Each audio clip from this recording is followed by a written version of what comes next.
Hey guys, Matt Gunn here, RCGroups.com. I want to thank you for tuning into this video review.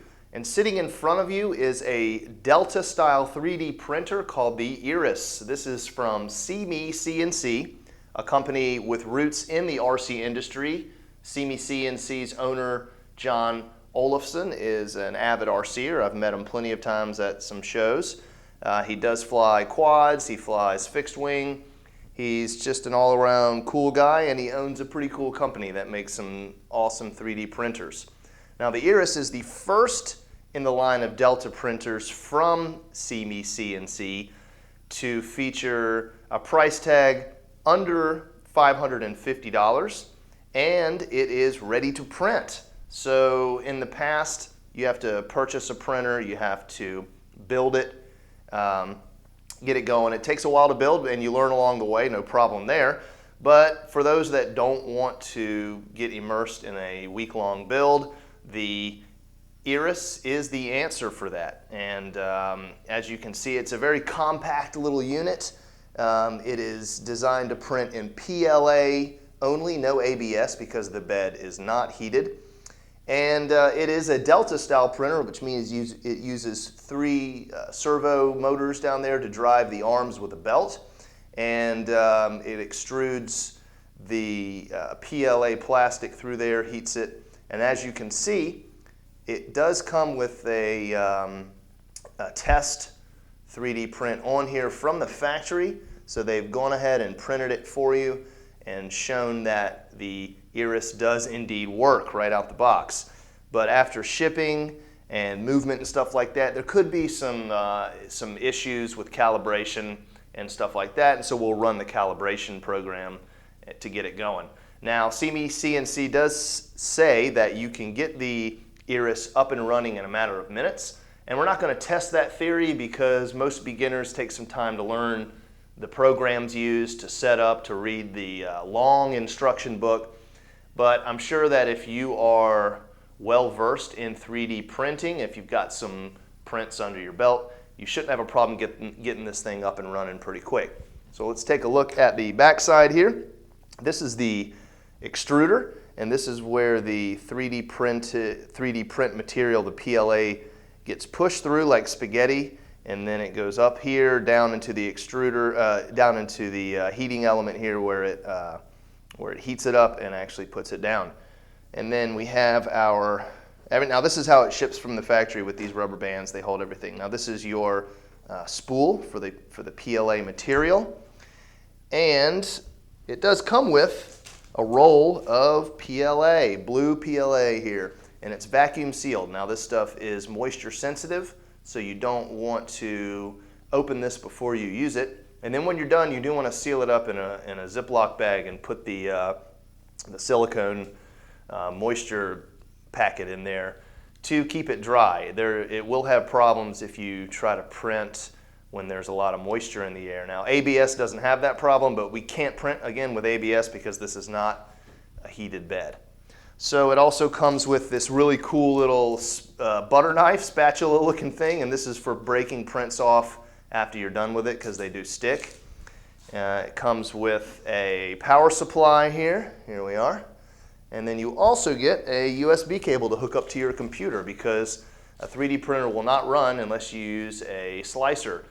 And we'll be using what's called matter control. Now, this is the first run of this unit, and it's only set up for use with matter control. You have some files that you need to download. What matter control does is offers an interface between you and your printer. So you take your 3D file, you load it into matter control, you press a button, and magically it slices it into enough pieces and then lays down all the slices on top of each other and builds up the 3D piece.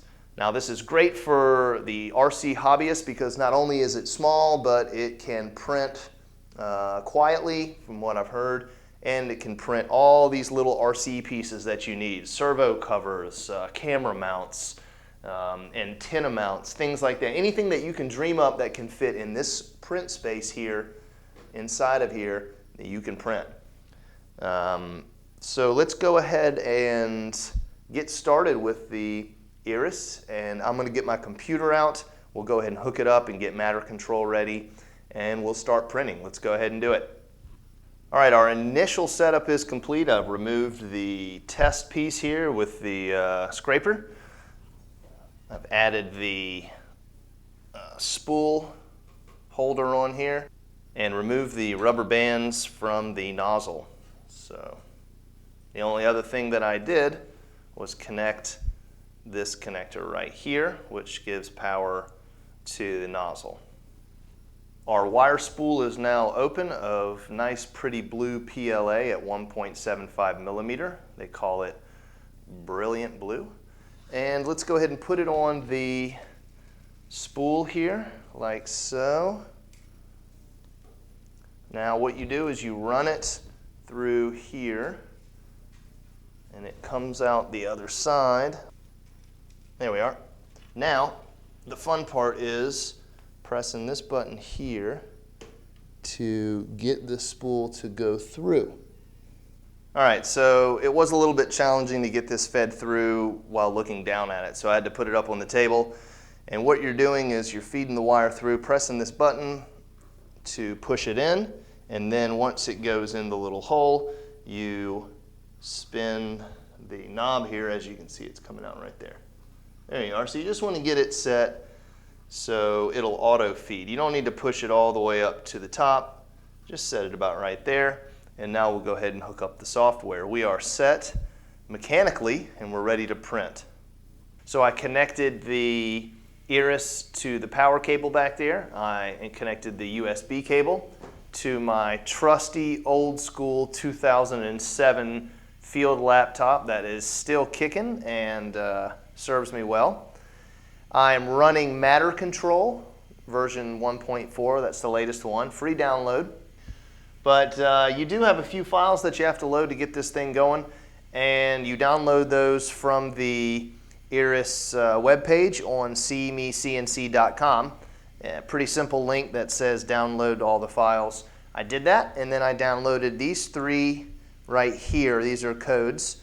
Calibration code, the load filament code, which we discussed earlier, that we can press a button and load the filament through, and the unload filament. Now this is done by hitting the add button right here. And once those are in, the next thing you want to do is load your settings for the Eris, as far as the type of material we'll be using and things like that. So you'll go into settings and controls here. Then you'll go to the options button and import, and wherever you saved that group of files, navigate to it. Here we have Eris default settings. You'll hit open, which we have already done, so I'm just going to hit cancel. And then a button will come up that says, do you want to save? You hit save, and you're done. And we're just about ready to print our test block, so stand by. Now it's time to do our print calibration, and it's not going to actually print anything, it's just going to run through and discover all the points and stuff like that for calibrating.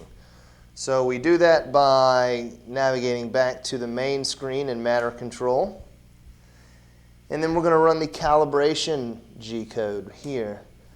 Now it's going to, yep, there it goes. Oh yeah, we got to hit the print first, sorry about that, it's been a few. So we'll hit print right there, and then we will watch the Eris do its thing for calibration. The file you are attempting to print is G-code file. Blah, blah, we know this, not a problem.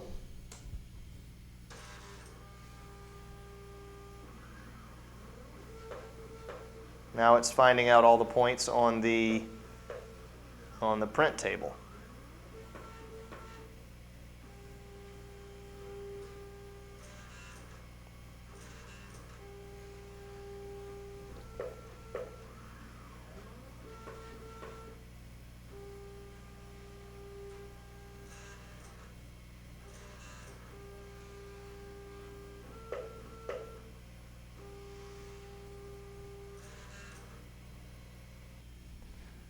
It's now time to load our filament for the first time, and you need to have the filament after you've pushed it through the extruder about 1 inch in, and so we'll move this accordingly.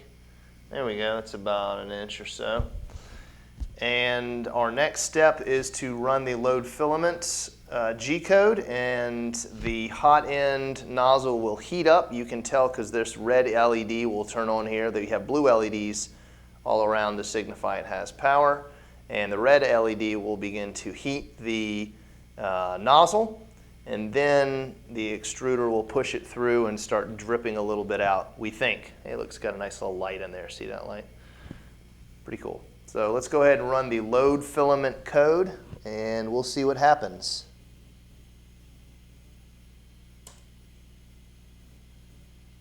And I'll hit print here. Yes, we want to run the G-code.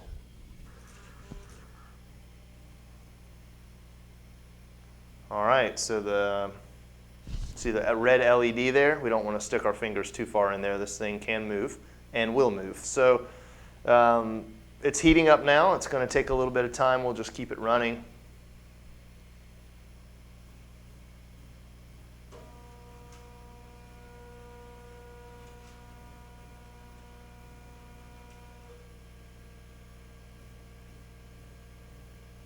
All right, it's now filling the hot end, aka the nozzle, and it should start squirting out some plastic very soon.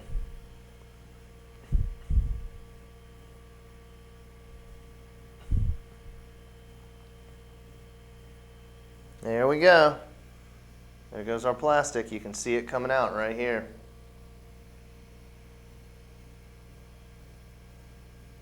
And we're just going to let it fall. There we are. Look at that beautiful plastic. It's already hard. All right, so it says done. We are done. This is now ready to print the test box. And this is pretty easy so far, so we're going to go ahead and move on. All right, it's time to print our very first cube, the calibration box. Let's go ahead and do this and hope for the best. I've got the calibration box already loaded. It comes with the instructions, so it's loaded up, and we're going to hit print and get started. Here we go.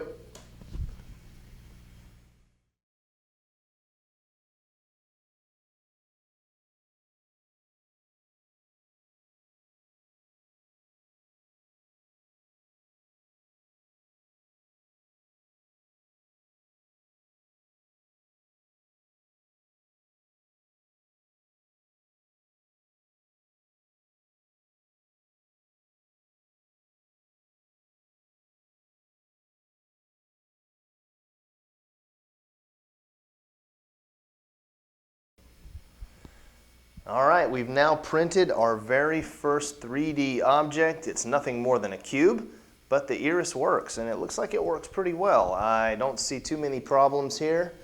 The quality looks about standard, between standard and rough. I haven't tried fine yet, but we're going to see exactly how this looks up close. So let's go ahead and see if we can pry it from the board here. There's the skirt that it lays down.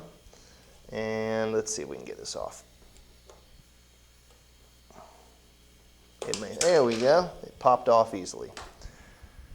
All right, here is our 3D printed cube. Look at that. Actually looks pretty darn good. I don't see any real issues at all with it. I'm going to say that the layer quality is standard, not fine or coarse. You can tell by the layer, with the way the layers look. So edges look pretty decent, a little bit of rounding, not too bad at all. I'd say this is pretty good and ready to actually print some stuff that is for, I don't know, a quad or something like that. So let's go ahead and print a tiny whoop camera holder.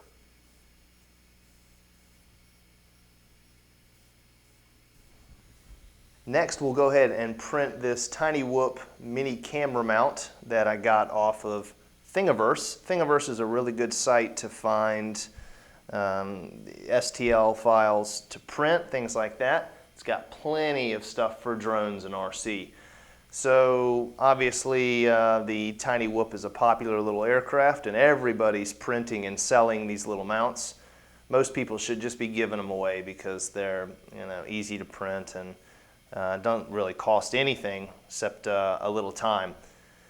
But time is money, so you'll see them for sale and stuff like that. So we're going to go ahead and print one out here, and I will go ahead and put it back on the printer and we'll do fast motion.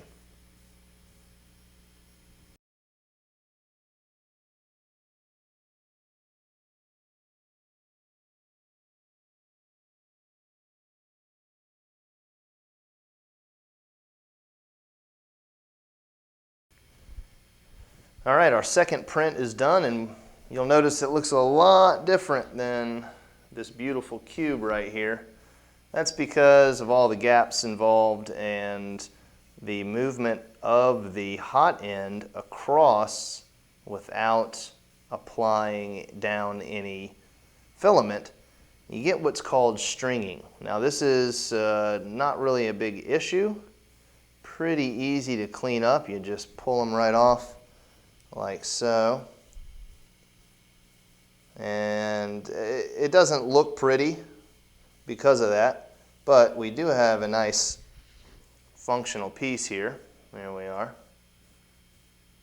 But it does need to be cleaned up. So there's some settings that you can do to fix stringing.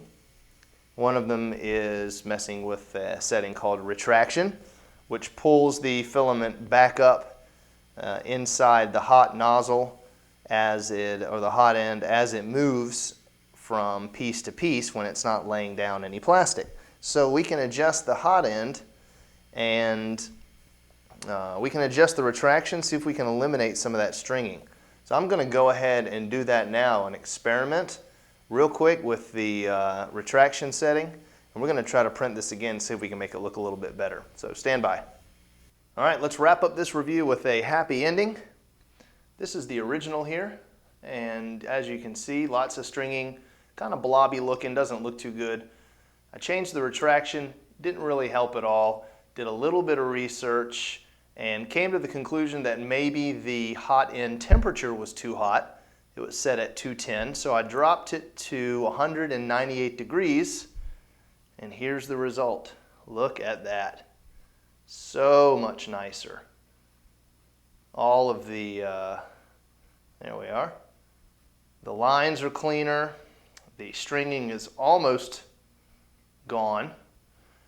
And it's not very blobby at all. Look at those, look at these two pieces right here, the difference that a little temperature can make. About 12 degrees less heat, and that's all it took to make this really cool piece better looking. So with that said, I want to thank you for taking the time to watch my review of the Eris 3D printer from SeeMeCNC, and you can check out the full review on RCGroups.com.